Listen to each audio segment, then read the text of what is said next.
Culture G. Cultivez votre curiosité. Bonjour à tous, vous avez peut-être vu ou entendu parler du dernier numéro de Cache Investigation. L'équipe d'Élise Lucet a enquêté sur la face cachée des banques et sur les sociétés de recouvrement de dettes. Pour la première fois, l'émission a été d'abord publiée sur Internet avant d'être diffusée à la télévision. Mais une des sociétés dont les pratiques étaient dénoncées dans cette émission n'a pas apprécié. Elle a lancé une procédure judiciaire en référé pour faire interdire sa diffusion sur France 2. La requête a été rejetée par le tribunal. Mais en cherchant à empêcher cette émission d'être diffusée, la société qui a déposé plainte a fait parler d'elle sur les réseaux sociaux et dans les médias, donnant à ce numéro de Cache Investigation une belle promotion. C'est un exemple d'effet Streisand.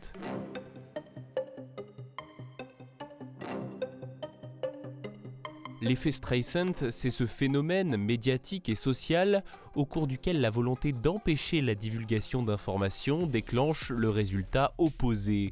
On peut aussi parler d'effet boomerang. Ce phénomène s'explique par cette simple devise : plus on tente de censurer un document déjà public, plus il est partagé. Et c'est particulièrement vrai depuis une quinzaine d'années avec la montée en puissance des réseaux sociaux. Aucun réseau, bravo, merci Tineris. Je vais vous donner un autre exemple qui vous rappellera peut-être des souvenirs.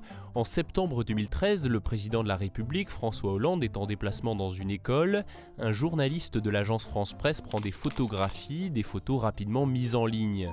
Seulement, sur un cliché, le président fait un drôle de sourire, il a les yeux écarquillés et le moins qu'on puisse dire, c'est qu'il est loin d'être à son avantage.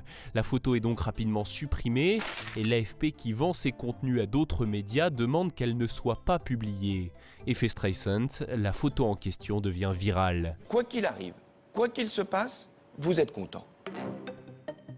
Il faut préciser une chose, l'effet Streisand a un côté pervers. Il s'applique aussi bien aux vraies informations qu'aux rumeurs et aux fake news. Quand des médias par exemple font un travail de débunkage, de vérification, de rectification, ils peuvent donner par la même occasion plus de visibilité à une fausse information, même en la présentant comme telle. Je sais, c'est dommage, mais il y a quand même des priorités. Maintenant que vous avez bien compris en quoi consiste cet effet Streisand, vous vous demandez sans doute d'où vient ce nom. Pourquoi Streisand ?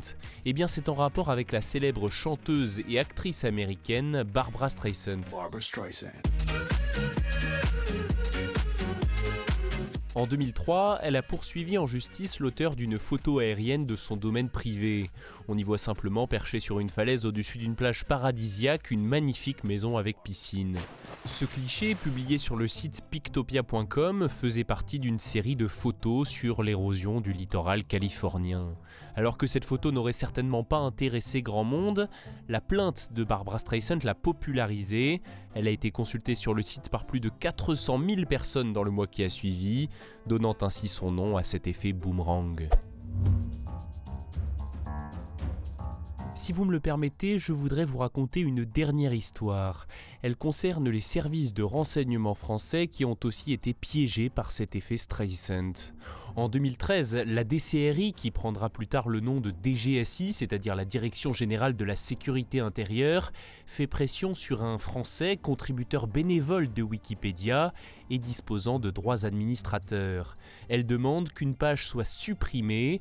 Il s'agit d'un simple article sur la station hertzienne militaire de Pierre-sur-Haute, et sa suppression est exigée parce qu'il contiendrait des informations militaires classées relatives à la chaîne de transmission d'ordre de mise à feu nucléaire. Autrement dit, si l'arme nucléaire française devait être utilisée un jour, il est possible que l'ordre de mise à feu transite par cette base. Menacé de poursuites judiciaires, l'administrateur Wikipédia accepte de supprimer l'article, mais il en avertit la communauté. Le lendemain, l'article est donc restauré par une administratrice suisse et l'affaire est médiatisée. Effet Streisand, l'article sur cette base militaire, jusqu'alors très peu consulté, devient l'un des plus lus de Wikipédia dans les jours qui suivent. Et il est traduit en anglais, en espagnol, en turc, en arabe et même en mandarin. Des années plus tard, cette page Wikipédia est toujours en ligne et un paragraphe y résume même cette tentative de censure. Bien sûr, il existe des dizaines d'autres exemples d'histoires avec cet effet Streisand. Impossible d'en établir une liste exhaustive. En tout cas, j'espère que cet épisode vous a intéressé. N'hésitez pas à le partager si c'est le cas et à vous abonner au podcast Culture G sans oublier d'activer les notifications. À la semaine prochaine.